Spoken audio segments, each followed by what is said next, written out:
Alhamdulillah wassalatu wassalamu ala rasulillah sallallahu alaihi wasallam wa ba'd. Naam, ndugu zangu wa Tanzania na ndugu zangu Waislamu wa Tanzania na wasiokuwa Waislamu kwa ujumla, leo hii hapa umoja wa wanazuoni wa Kiislamu Tanzania, Hayatul Ulama, tupo hapa kwa lengo la kuizungumza kwa ufasaha zaidi na kwa kuelimisha jamii yetu zaidi nguzo ya tatu katika nguzo za Uislamu, ambaye ni nguzo ya zaka, na katika anwani ya kwamba ni nafasi ya zaka katika kuinua uchumi wa mtu mmoja mmoja na vile uchumi wa jamii.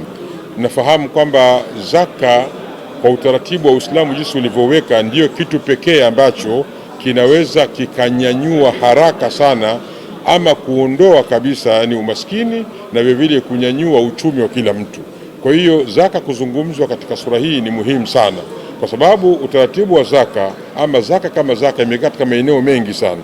Kuna maeneo ya vitu vya thamani, dhahabu na fedha, na kuna maeneo ya bidhaa za biashara, na kuna maeneo ya mazao, na kuna maeneo ya ufugaji wa nyama. Kwa hiyo maeneo haya ndio maeneo ambayo wanadamu wote wamegawika huko: madini, kwenye masuala ya swala biashara, swala la kilimo na swala la wanyama. Sasa kama zaka itatolewa vizuri na zaka itakusanywa kwa wenye uwezo na kurejeshwa kwa watu ambao hawasiokuwa na uwezo, tunaweza jamii kubwa sana na ikasaidia jamii kubwa zaidi katika kunyanyua uchumi wa mtu mmoja mmoja na uchumi wa kijamii. Hiyo ndio falsafa ya zaka katika Uislamu, na leo hii ndio jambo hili tunalizindua na tunalihimiza leo na tunalizungumza katika upana kwa Waislamu na kwa wasiokuwa Waislamu katika nchi yetu. Lengo ni kunyanyua uchumi wa taifa letu na jamii yetu. Sasa na mimi ninaitwa Sheikh Abdallah Saleh Ndauga. Naitwa Sheikh Abdallah Saleh Ndauga, ambaye ni mwenyekiti wa umoja wa wanazuoni wa Kiislamu Tanzania, au usema rais wa wanazuoni wa Kiislamu Tanzania, Hayatul Ulama. Ingine ni tajriba ambayo tulifanya Hayatul Ulama. Sawa, hii mwaka jana tulipata zaka sawa ya hiyo ya milioni 15. Katika hii zaka milioni 15 tuliweza kuwawezesha kwa njia ya mafunzo mbalimbali sawa watu takriban 207 na tumeweza pia kuwatengenezea vikoba vyao, tukawakabidhi hizi fedha, ikawa ni zaka yetu kwao wao, ikawa imeondoka katika miliki yetu imeingia katika miliki yao, wao wanamiliki, wakaunda vikoba vyao hivi sawa. Na sasa hivi wana vikoba takriban 8. Kuna Mbezi kikoba kipo Mkuranga, kina watu 30, na hisa ya kianzio tuliwapa milioni 1,500,000, na sasa hivi katika akiba yao wanayo milioni 8,350,000, na bado wanakopeshana wenyewe katika mahitaji yao ya kila siku, katika shida zao za kila siku, na wanaendelea na harakati za kibiashara na kimaisha. Kuna Juhudi kikoba iko Mkuranga, kina watu 31.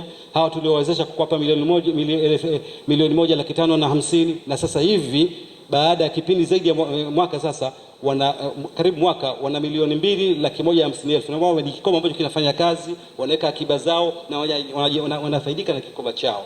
Ihsani kikoba kina watu 24, Sungi kikoba kina watu 27, Masaki kikoba Kisarawe kina watu 21, Kisanga kikoba Kisarawe kina watu 3, walimu Kisarawe, hao ni walimu wa madrasa. Baada ya kupa mafunzo aina mbalimbali pia tukawawezesha na hizo pesa, na sasa hivi katika kikoba chao wanayo milioni 2,100,000. Na Madrasa Muhammadi tuliwawezesha vijana karibu 50. Na hivi sasa hivi pesa tuliowapa mwaka mmoja uliopita ilikuwa ni milioni 10,350,000, lakini sasa hivi katika vikoba vyao vyote kwa tarehe ya jana, tarehe 7 Machi, kwa sababu tunaona katika mitandao ya simu wanavyolipa, wanavyokopeshana, wanaweka akiba, tunaona sasa hivi wanazo milioni 26,224,000. Sasa hii ni tajriba ambayo ipo na tumeiona. Kwa dakika chache nilizokuwa nazo, labda nielezee hizi modali maulama wetu wamezizungumza vipi. Maulama na maulama hivi, yani wenzetu duniani ambao wanao mifuko kama hii, vipi wanavyotumia zaka sawa, katika kuondoa umaskini.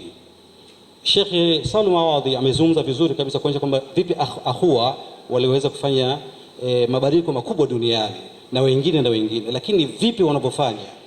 Naomba kuonyesha kidogo. Hii ni modali ambayo ipo katika